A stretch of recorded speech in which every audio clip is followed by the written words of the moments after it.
Após entrar no top 10 de ETFs com maior sequência de entradas diárias, o ETF da BlackRock deu uma pausa. Olha só, o Jim Dimon, aquele crítico ferrenho do Bitcoin, ele não estava falando do Bitcoin, mas ele falou sobre a macroeconomia, né? E falando sobre a taxa de juros americana. E ele falou que não acredita em soft landing, não acredita em pouso tranquilo da economia. E se associa essa conversa dele com essa manchete, pode ser sim um sinal que a gente talvez encontre um pouquinho mais de perrengue dentro das próximas semanas e talvez alguns meses, não sei. Mas é bom estar em alerta, né, desses avisos, né?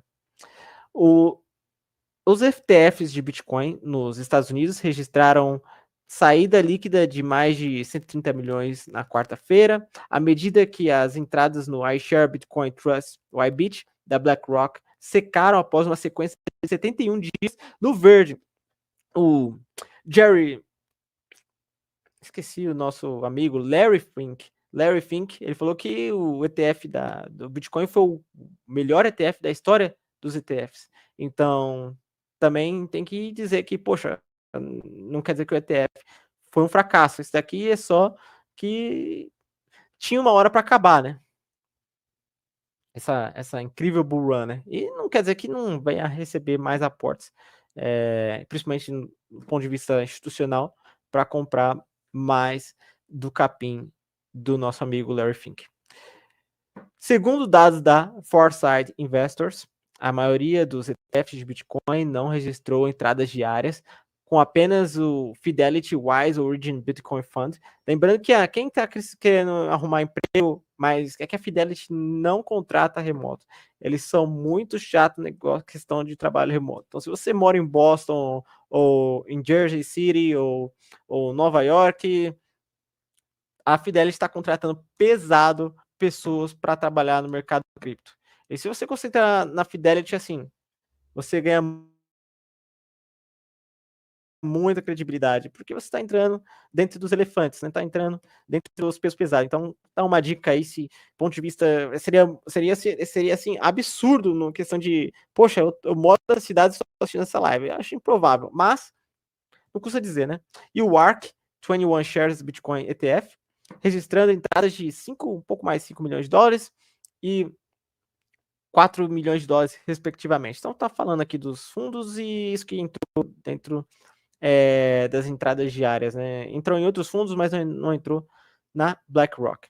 A maior parte das saídas líquidas entre os ETFs foi atribuída ao GBTC, da Grayscale, que a gente já falou aqui em outras matérias, né? Como eles estão focando muito mais em altcoins, os seus fundos, e estão fazendo esse rebalanceamento de carteira constantemente, que continua a registrar saídas diárias consistentes acabei de falar isso, né? Com 130 milhões de dólares saindo do fundo ontem. Ou seja, o pessoal não está confiante muito na Grayscale.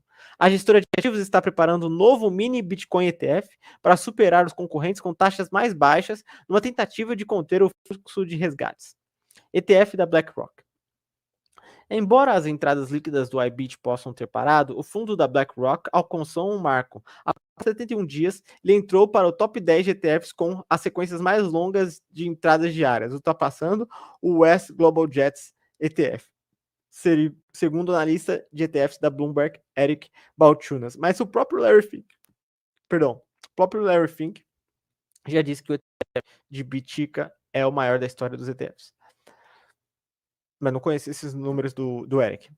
Com a queda do preço do Bitcoin durante a noite, isso coloca os ativos sob gestão do fundo em 17,6 bilhões, de acordo com o site oficial da empresa. No início dessa semana, o banco britânico Standard Chartered, eu lembro do Standard Chartered porque ele patrocinava muito o Liverpool, que não é um time que eu torço pro Arsenal, mas no tempo ali de Gerrard, de Dembaba, escorregou na bola, enfim, entregou o título pro Chelsea, mas enfim, é a única coisa que eu lembro desse banco britânico. Publicou um relatório atribuindo a desaceleração nas entradas de ETFs a uma combinação de fatores. Vamos ver esses motivos que levaram aos ETFs serem desacelerados. Citando fatores macroeconômicos, taxa de juros que a gente já acabou de falar, e no soft landing, incluindo rendimentos mais altos do tesouro e um cenário mais desafiador para ativos de risco devido a desenvolvimentos geopolíticos no Oriente Médio. Desenvolvimentos geopolíticos é bala comendo, né? O autor principal do relatório, Geoff Kendrick, argumentou que a onda inicial de compra de ETFs pode estar em grande parte concluída. Não acredito nisso. Mas ele tem um trade data, né? Sugerindo que a próxima onda de entrada dependerá da inclusão de ETFs de Bitcoin no mercado, abre aspas, fundo macroeconômico mais amplo.